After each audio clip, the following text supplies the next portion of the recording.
Hello, and welcome to the Moonshine Jesus Show. We thank you for joining us for what is going to be the last show of this year, the last show of our third season of the Moonshine Jesus Show.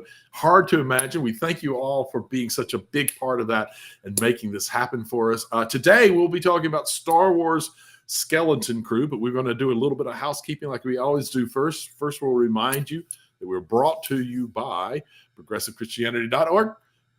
One of the best places you can ever find for all of your progressive Christian needs. You're going to find all kinds of resources there. We encourage you to do so. And also make sure that you're following us on Facebook, the Moonshine Jesus Show, and that you're preset to download the podcast. And finally, the most important part, we love spoiling shows. So this will not be a spoiler-free. It'll be a spoiler full show. But the most important part of all of this is that I'm not here alone. I'm, of course, here with my good buddy, Caleb. How are you doing, Caleb, and what's going on? Hey, I'm doing great today, Mark. I'm excited to talk about Skeleton Crew. I enjoyed this. I can't wait to get into it. And man, the end of the third season, that's crazy. I can't believe that. It is hard to believe, isn't it? It is, but it's been so fun. I think that's the whole thing. It's like it's partly hard to believe because it doesn't feel like 3 years in a lot of ways. Just look forward to it every week, you know? Yeah, it's so much fun. So much fun. Well, what beverage are you going to be closing out the season with for this show? Yes, so I was inspired by the name of the show, Skeleton Crew, and I started looking up drinks, and I found actually a skeleton key, and so I'm adapting this to the Skeleton Crew, and it is a little bit of bourbon, some elderflower liqueur, some lemon juice, a bit of ginger beer, and some bitters. And I've got this my nice skeleton skull drink holder. I love it. I love it. That is very cool. How about you? Well, you did much better than me. I wanted desperately. So this is one of the first live actions that we've seen in a while where we get X-Wings. And when I was a kid, you know, going and seeing, I saw the first Star Wars I'm that old. I saw it in the theaters on the release week, and X-Wings just captured my fascination, man. I couldn't get enough of X-Wings. So I have an X-Wings tumbler or a highball glass that's got an X-Wing on it. And I just put some Carillion whiskey. Okay, it's not really Carillion whiskey, but we're going to call it Carillion whiskey. Yes, okay, yes. Just my favorite whiskey, but and you can't really make out. I guess you can kind of. I can see that. Yeah, I can see that. Bit. But I couldn't pass up the opportunity to continue to live into that kind of that childhood fascination and joy that I get from the X-Wing. So that's where I'm going with, sir. Cheers to you. Cheers to the last show of the season, and we'll catch you all on the other side of this drop. Moonshine Jesus, Moonshine Jesus, Moonshine Jesus, Moonshine Jesus, won't you shine a light?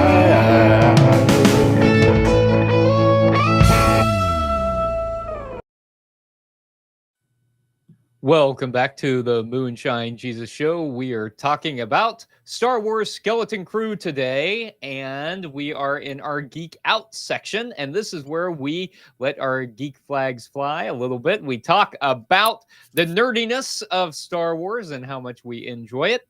So if you're not familiar with Star Wars Skeleton Crew, it is new, and so maybe you haven't seen it yet. It is a swashbuckling American science fiction adventure television series, which is part of the Star Wars franchise, taking place at the same time as the Mandalorian series and the interconnected spin-offs after the events of Return of the Jedi. Skeleton Crew tells a coming-of-age story about 4 children who make a discovery on their home planet, get lost in the galaxy, and then go on an adventure to go back home. So Mark, I don't know how you felt about this, but to me, this series felt a lot like the Goonies meets Star Wars, and I was absolutely there for it. This is the mashup I didn't know I needed, and I'm curious for your perspective, Mark. What do you think about the show? Yeah, no, I agree. Goonies meets Star Wars meets Pirates of the Caribbean a little bit. Okay, yeah. And I loved. I was there for all of it. I was there for all of it. It just felt right. There's something about the approach that the directors, writers put towards this that feels fun and playful. Which, I mean, it takes itself seriously within world, Mhm. but it also seems to be able to step back just enough to be fun and playful, and we get some great moments because of it. And it feels more.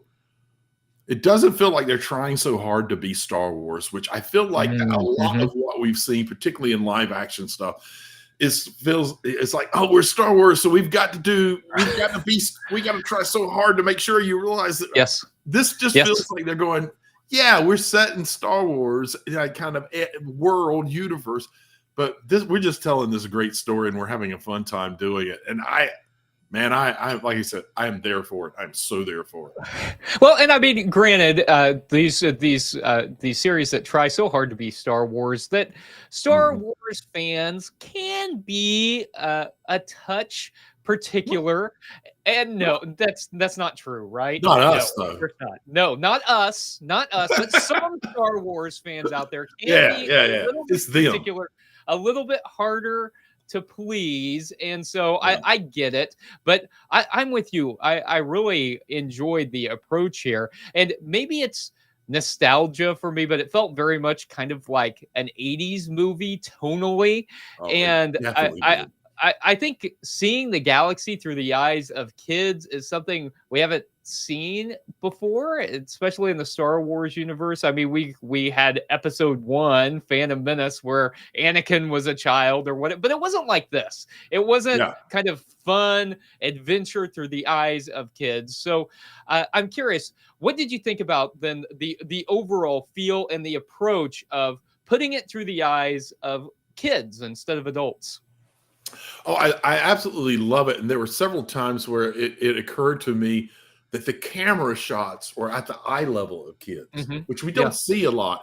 Like, I think I vaguely remember, like, back to the 80s again, E.T. maybe. I remember some movies that I feel like I was always looking through the eyes of a kid to kind of experience the movie. Yeah. And there were moments in this one where I think I'd have to go back and look. I feel like they did that same technique, and it there was something good about it. I mean, maybe it's just like you said, it's sort of the remembering your childhood and kind of that feeling that you get. I thought it was brilliant the way they did it. I loved they used the volume frequently, and there were moments where it was really clear that they were using the volume. That's one in episode 3 where they're walking across the moon and the planets in the background. You get the shadows of each of the characters. It was like, okay, but most of the time, man, there was so much practical puppets and makeup that it felt like original Star Wars again. Like it felt, it really did. That texture, that feeling, and the experience. And I loved that. It made me like, there was, again, that joyful, childish feeling bubbled up. And maybe it's a combination of all of it, that it reminded me of stuff from the 80s that was my childhood, and that it was being told through the perspective and even shot through the perspective of a kid. And it was brilliant, man. Yeah, it was brilliant, and it was fun. And I think that maybe that's what a lot of Star Wars has lacked recently is just the fun, adventuresome spirit. Because at its heart, I mean, that's why we all want to go out and explore space anyway, right? It's the fun, it's the adventure, it's the newness. And maybe that to me is what resonates the most about this, is that it feels fresh. And I like that we've got a fresh, fun different side of the Star Wars universe. And I mean, speaking about nostalgia, it also didn't hurt to see Jaleel White in this. And so Wasn't that cool? I was just watching. I'm like, it's Urkel. Urkel's here. So maybe that played into my childhood nostalgia. Hard not to, too. right? It's hard not to. It really is. Hey, while we're talking about this, we've got these kids that we're seeing through their eyes, and it can be a little bit of a gamble to rest your show on four child actors, especially pretty new ones. How'd you feel about the kids and the way they portrayed the characters? These kids are brilliant, man. They're just, a lot of times when you watch a child actor, you can feel them acting, and that's just inexperience. It takes time to be a seasoned veteran where you so embody the role that you can step outside of your own kind of head processing the role, and people can't even see that that's going on. And frequently kids are still working on getting outside of letting people see your head process. All three of these kids, they were their character. They were great. I didn't see the actors at all. I only saw the characters, and they have a great kind of chemistry together. You got this kind of two best friends and two best friends, and there is tension there, but it's sort of the perfect tension, and they play it really well, and they still seem committed to each other. Like there is this bond. And they do it so naturally and make you understand it almost immediately. I've seen adult actors trying to pull that off and not make you buy it. I mean, what do you think of the crew? Yeah, I thought the crew was great. They were so much fun to watch. They were compelling, and it reminded me of the chemistry like in Stranger Things or in Paper Girls, which I'm still that was such a great, I'm still irritated that they did not renew that for a second season. That's one of my favorites that we've talked about, and I completely agree. But it is whatever, upsetting. fine, whatever. But Skeleton Crew is great. So I really enjoyed the kids' performance as well. Hey, I want to ask you some specific questions about the episodes so far and what you think is coming along. So the kids are initially on their planet at Aten, this planet that the kids are from, and we hear as they leave the planet that it's a mythical treasure planet. And so I'm curious, Mark, what do you think is hidden there? Why do you think this planet is hidden? Because other people can't see the planet, and they're always talking about the great work. And there's some assumption that maybe the great work is why the planet's hidden. What do you think the great work is? Oh, wow, you want me to solve the mystery and the riddle of the entire show with only knowing 3 episodes? I want you to take I want you to take a position. I'll take a position. position. I'll take a position right now. I can see if I'm right or wrong. I'm glad to take a position on this. I mean, I know that it's a shot in the dark this early on, but it really is. For those who maybe not be familiar, this really is. These two things are kind of together, but they are the main mystery of what's going on here. So here's my thoughts. So they're part of the old Republic, which isn't really around anymore. Right. I think that when the kids are in class, you learn that all of the kids and all of their parents seem to be some kind of analyst, statistical kind of focused folks. That's what the teachers talk about. I think that I think this is the Fort Knox of the old Republic. Now, I also think that not just the rest of the world forgot about it. I think when the old Republic was defeated and went down, that no one knew about it, and that it's become sort of an insular bubble, that it's functioning on its own. And I think that they probably on one side, not the side that we've seen, mine for what makes the credits. And then I think the reason they call attention to the kids have fresh or circulated credits is because they're minting them there. I think they mine and mint the old Republic credits, and that they continue to do so, and that the whole society is set up to be its own sort of Fort Knox, but I don't think anyone cares or even knows anymore. I think it's so extreme that, all right, so Yeah. the work, I don't know what that is. I don't Yeah. know. I think it's long forgotten, because I think the character that they keep referring to, the supervisor who seems to be in charge of the whole planet, I think the supervisor is like a droid.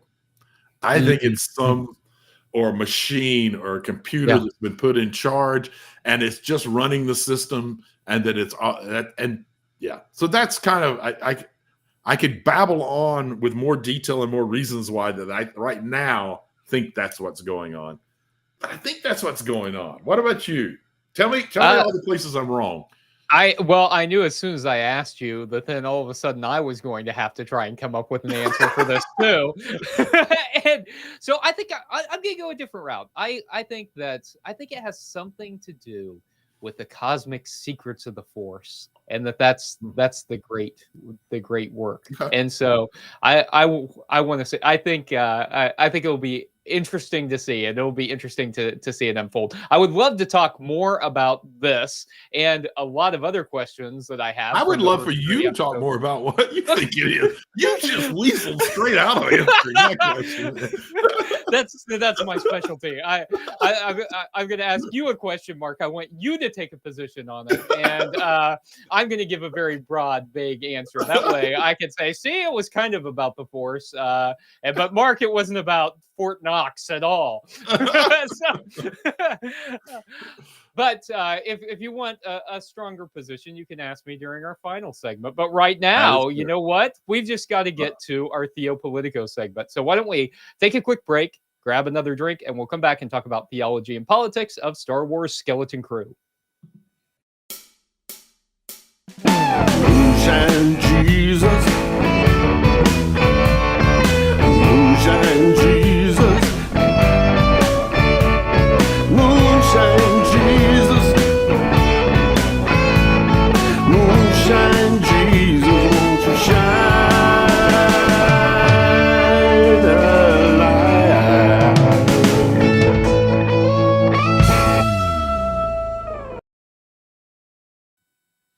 Welcome to our Theopolitical segment. So, Caleb, the first place I want to kind of go is talk about, part of what adds to the sort of sense of adventure. We get a real sense of adventure pretty quickly in this, which I love about this show.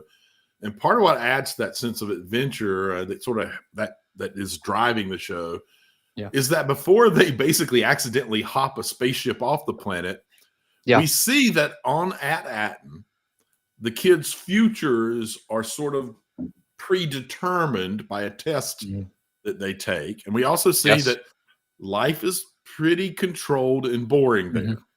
Yeah. I'm curious, what do you see? In what ways does our society sort of predetermine kids' futures? And what can we do to sort of open up their futures rather than limit them? Yeah. I think one thing that we do, wait, Mark, I've got to ask you a question. Are you asking me if our society promotes predestination? that our society is really filled with. I was going to trap you. Look, I think we do this in all sorts of ways. We start early on by asking kids to kind of commit to what they want to be when they grow up, and even we sometimes specialize education to the point that we're wanting kids to kind of choose who and what they want to be from an early age, and sometimes they'll even go to specialized schools. And it's one thing to be at a school where like you can more fully explore your interests, but it's another thing, I think, when we're putting kids in schools where we're kind of making them commit to what their education is going to be like. School. I mean, there's cities and counties where they structure the school system such that you can get to very focused elementary schools. Yes, and I think that's real unfortunate, because one, a part of education at that age ought to be social interaction and learning how to be Absolutely. human towards one another. That's what education is supposed to be at those levels. But Hmm. then I think that as we grow, that like we're learning some basic things, but we're also supposed to be learning how to think. And I think that's one of the problems in our society, is that a liberal arts education, for instance, is supposed to teach us how to think, and we've gotten so in the business of thinking that education is all about job preparation, that we have forgotten to explore the humanity of what education means.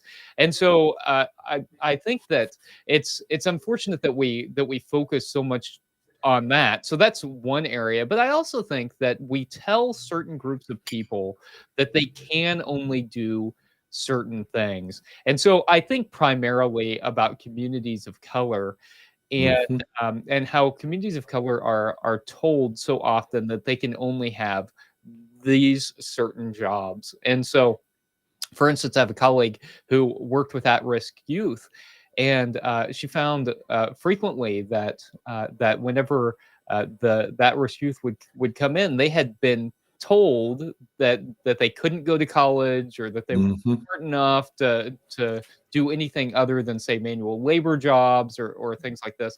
And it's just, I don't think it's fair to tell people what their path is going to be. We ought to allow people to explore what their interests are and what they feel like their paths are going to be. And certainly, we shouldn't be predetermining based on income and our social location, what our futures are going to look like. So that's a short answer for that. What do you think, Mark?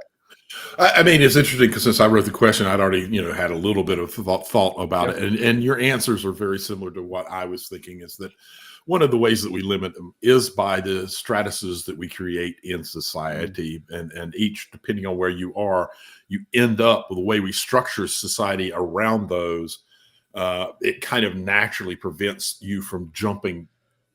Supposedly that's the American dream, is that anyone can climb the ladder of America and become, Mhm. but we know that that's not true. We have laws and all kinds of things that prevent folks from doing it. And almost always it's around economics, which is almost always impacts based on uh, minorities being on the smaller and lower ends of that. And it does prevent folks from being able to be mobile within the society. They're sort of stuck in the structure and in the jobs that are assigned to those different groups Yeah. of people. We've got to do a better job of breaking down the laws, cause those groupings to be static, which means that we've got to be better at working at all levels of what equality looks like and demanding it, and trying to, particularly those of us who are, just because of where and how we're born and who we're born to, are just handed some privilege.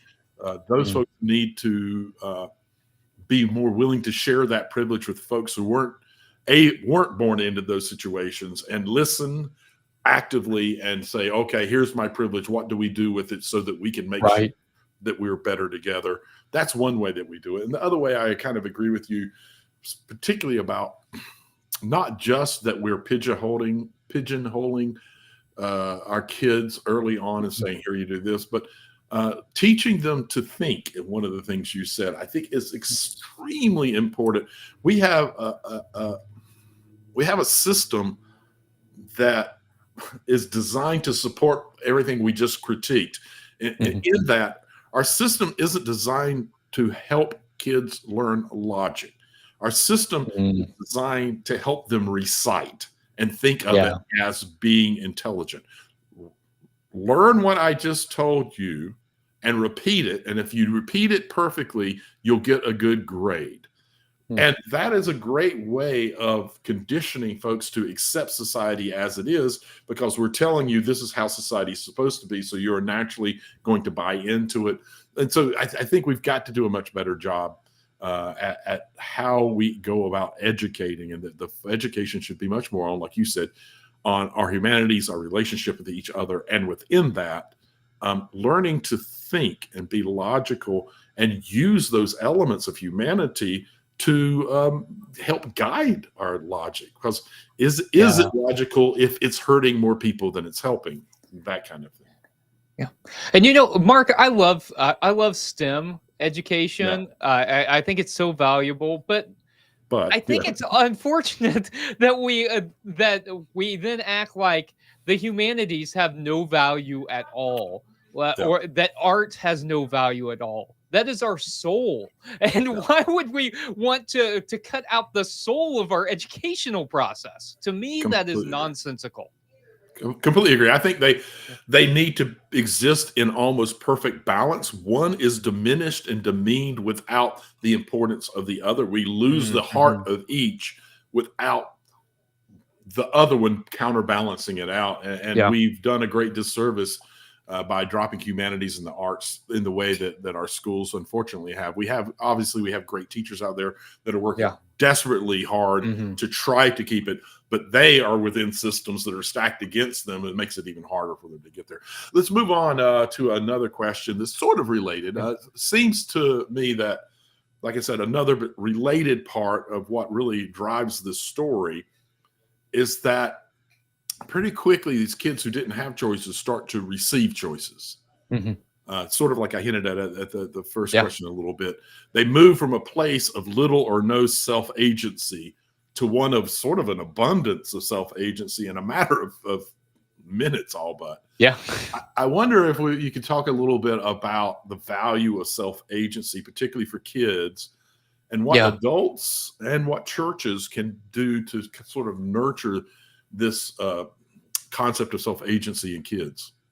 I think self-agency in kids is important, especially as they grow and they develop and they begin to determine their sense of self. And I think that as parents try to adapt to that, parents who I think try to do a good job, try to foster the kids becoming who they are and give them opportunities to explore who they are and to develop as they feel like they need to. And so I feel like, my kids are just kind of starting to get to this age. My oldest one is 9. And so it's not like I have a lot of experience with this yet. I'm trying, but I think that's one of the struggles of parenthood is to know when to back off, when to push, how to encourage them to be their own person, and how to instill values as well. I think that's a challenge, and I think it's the same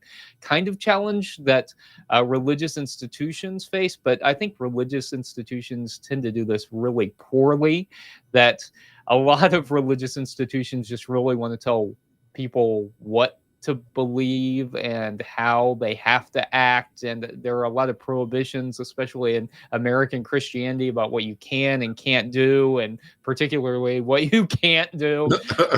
And, I grew up in a conservative part of the world in the Bible Belt, and there were a lot of rules about what you could and couldn't do. There's a lot of thou shalt nots in the 10 Commandments. And American Christianity adds a lot of other thou shalt nots absolutely. Anywhere. And so I think that's real bad. But I think that religious institutions are better off when they are doing the same things that we do better when we embrace as parents too, which is like helping kids to think for themselves, helping them to find their own values, steering them whenever they're struggling, but supporting them as well. And so, like one of the things that we embrace in our congregation from a young age for kids is Montessori-based education that doesn't give kids theology, but instead allows kids to develop their own theology from the very start. And so, we ask wondering questions, for instance. We tell stories and then don't tell the kids what they mean. We let them tell us what the stories mean as they explore for themselves. And I think that that's a valuable approach for all religion that ought to be teaching us how to think and explore. But I think it especially fits for mainline Protestants who, at least in theory, say that we value diversity of beliefs and all. What do you think, Mark? No, I completely agree. And I think one of the I'm not going to answer the question as much as I'm going to learn from you in your last your segment. I'm not really going to answer the question. I'm going to tell you what I want to talk about. No, actually, I don't do that, Mark. What do you mean? I completely agree. I completely agree with your answer, actually.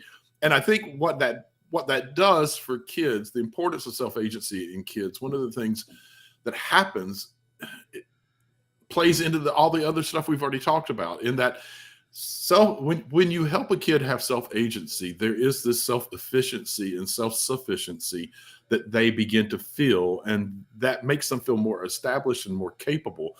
And when those kids grow into adults, they are more likely to stand up against structures that they've been told to just let exist. They're more likely to analyze it and say, you know what, that's not okay, and I'm going to be part of the solution. So I think it's very important, that self-agency. It makes sense that those who have power and want to hold on to power try to create learning environments where self-agency isn't there. I mean, we see that at Hatton, where there's just really almost no self-agency. And when you're trying to control a group of folks and have everyone stay within a planet, within the what is it called? The border, the whatever it was called. Yeah, right.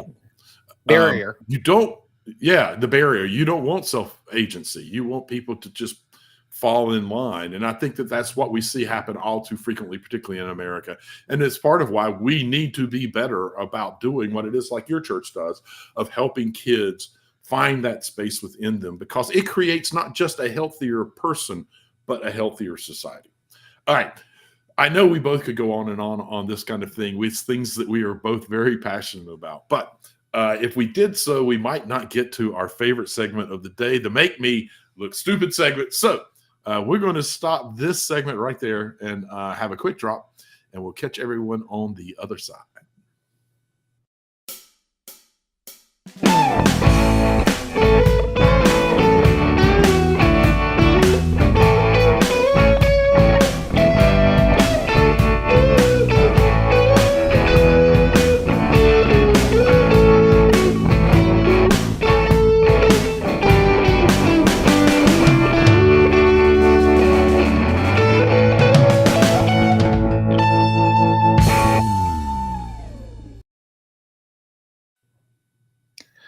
Welcome back to the Moonshine Jesus Show. We're entering our final segment, the Make Me Look Stupid segment. So for those of you who have hung around, thank you so much. Your reward is that you get to listen to us try to make each other look stupid, which sometimes we do. Sometimes we ask questions that we think are going to stump our co-hosts. Sometimes we ask for predictions. Sometimes we just ask some things that we're wondering about. Today, I'm in the mood for predictions. And so I noticed that. I noticed that in the first segment, where we usually just geek out. No, you went straight to predictions already, which I will admit, I'm a little worried about this segment because, one, you stole one of my questions. The why was hidden. Oh, and then in answering that question, I stole one of my questions about who is the supervisor. So I'm down to one question, so I'm hoping you don't go there. Oh, okay. Well, I've got a number of prediction questions that several of which I wanted to ask you in the first segment, but we did geek out for a little while. But okay, I've got one. Let's see if I can steal your last question. My last opportunity for this season. Okay, I'm curious, Mark, why do you think that the kid's spaceship was on at Aden in the first place? And do you think that plays into the larger narrative that we're going to see over the course of this season? Yeah, I think to a degree it is, and there's a chance that it'll even tie back in with Crimson Jack, Joe Nonwood. I think there's a chance because clearly with Shmi, the robot that is on SM-33, that's on the ship. This is a pirate ship. And if I'm correct, that this planet was some sort of a Fort Knox with abundance of riches stored up. I think that this was a pirate ship that was coming to steal that it used some kind of technology that it thought would allow it to get in unnoticed, but that technology is what probably crashed it, and that it remained hidden until the kids found it and got it refired up. So that's my kind of loose prediction right now. And it's not. It's clearly a pirate ship, or you wouldn't have SM-33 on it acting like a pirate. Yes. So that would make sense. A pirate would want to go to, well, as the history, as the legend says, that it's a planet full of treasures. So I think that's what it is. That's my guess. Where are you going with it? So I guess this is the double-edged sword of asking a prediction question, is I'm also holding myself accountable here. And so whenever we find out at the end of the season, I'm also just as likely to be right. I like that answer, but I think I'm going to go with, I think that there were pirates there who were trying to steal the mystery of the Force, and I think that's why they ended up on that planet. And I think we're going to find out that they integrated into the planet more than we realize. That maybe the humans on the planet have to do with that ship. So I'm excited to see how it plays out. Okay, that's my question. You got one for me, Mark? Yeah. My one question is still surviving. So there's this one character that I found intriguing. As a matter of fact, this character hasn't been on the screen much.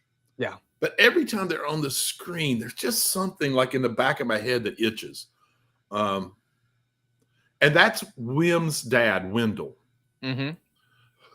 Does Wendell know something about what's going on, about what happens outside of the planet? And you add into that his mom is mysteriously missing when all the other parents are around for the other kids. That just feels like every time I see Wendell and he's interacting, it's like he's, I don't know, hiding something. Yeah, he seems a little kind of shady, and he's also real detached from Wim's life. He's super into the great work, and for him that's what it's all about. And so I think that whatever the great work ends up being, I think it's something that he sees as vital. I think he does know something more about what's going on the outside of the planet. I think he knows more about what has happened to the Republic than I think maybe all the adults do, more than they're letting on. And I think we're going to see that unfold over the course of the season. Interesting. So that's what I think. What do you think? Do you think he's? I don't. Something else? Yeah, I don't think all the other adults know what's going on. I think they all live within the bubble. Mm-hmm. I think so. Wim's sense of adventure that we see, and his little book about Jedis that no one else seems to have, which I find interesting. No one else has all this Jedi propaganda, so to speak. I think that Wim's mom had that adventurous spirit, and she's the one that instilled it in Wim, and that she is off planet somewhere, somehow is off planet. I think that Wendell is embarrassed by it, because I agree with you that Wendell knows what the works are and that he buys into it. I think he's a buy the books kind of. But I think that he also knows that there is a little bit of a lie in it, because I think mom got off planet and every now and then still manages to communicate with him somehow. And so he knows a little bit. I think that's why he's even more panicked about the fact that they're off planet than anyone else, that he knows what's really going on out there. So that's just the beginnings of a guess, but I know there's something going on. He's too good of an actor. Those little making my back of my head itch, he's doing that on purpose as an actor. Yeah. There's no doubt about it. So his character knows something that everyone else doesn't know. There's no doubt in my mind. Yeah, I love that. We've got a little bit of time left. Mark and I've still got another question I'm curious about. Okay, here. Fair enough. So also, Crimson Jack, Jude Law's character. I'm not going to try to say his real name. That's why I called him Yeah, no, Jod Nawood. Crimson then Jack. Captain Silvo.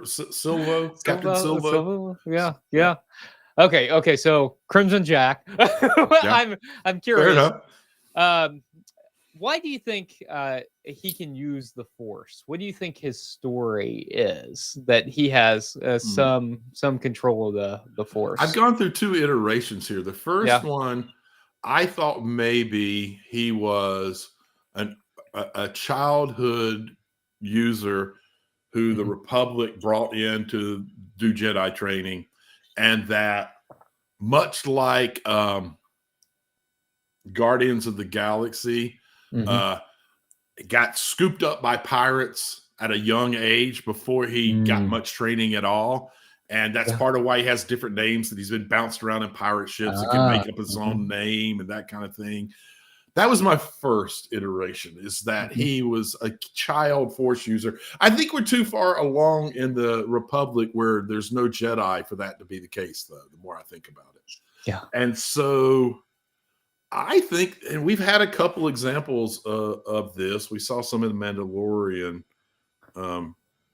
I think he's just a Force-sensitive person who, you know, there's this one line where they say, "How did you do that?" And he said, "Practice." I think he's just a Force user who was fascinated enough with the fact that he had something of the Force that he has messed with it enough that he can do little parlor tricks. I think that we've seen basically the extent of his Force sensitivity. I don't think it's much more than make an object fall or turn a switch on and off, but I think that's what he is. That's my guess. What do you think? Because that's a pretty interesting mystery. It is, and I mean, I don't think he's an active Jedi. I think that part was obviously a lie. To trick he said so. Right. He said, "I didn't say I was a Jedi." Right. And they assumed it. But I think maybe, even though we're pretty far out from the Republic or from the Jedi, I think maybe he was a Jedi, or I think maybe he was beginning that process and got disenchanted and left. So I don't know. I'll be interested to see. But I wanted your perspective on that before we ended. I felt like I needed to know. So this has been really fun. It's been fun to talk about Star Wars Skeleton Crew. It's been fun to talk about all of the different shows that we have talked about over the course of this season. And Mark, I gotta tell you, I still, after the 3 seasons, I love doing this with you. I do fun. Too, man. It is the best part of the week, at least one of the best parts, and frequently the best part of the week. I anticipate it. I love every part of it, man. I love planning on watching the show that we decide on. I love watching the show and thinking through what we're going to talk about and thinking about what you're probably thinking about, and then coming and getting to have these conversations that everyone allows us to do that and tunes in and gives us the space to explore and play with this stuff. It's the best, man. And I think the act of thinking about theology and politics and culture in kind of the ordinary everyday experiences of our lives is a valuable experience. It reminds us that, like, the sacred and the secular aren't really divided, that's a false dichotomy, that it's all a part of life. There's something of the divine in everything, and that's one of the, I think, the real values of, you know, in a lot of ways an outsider can look at the show and think it's a silly little show where we talk about silly stories, but then we flip it into important things like theology and politics. But it's like you said, it's important because it shows how much there is of the divine in everything that is and all that we do, and how, if we're willing to pay attention, there's always a lesson there. Well, that sounds good. So what do you say? Should we do another season of this, Mark? Why not? Let's see if it works out. Why not? Well, let's take a break over Christmas, and we'll come back in 2025. So cheers to 2024. Cheers to all of you. And we'll see you in 2025 on the Moonshine Jesus Show.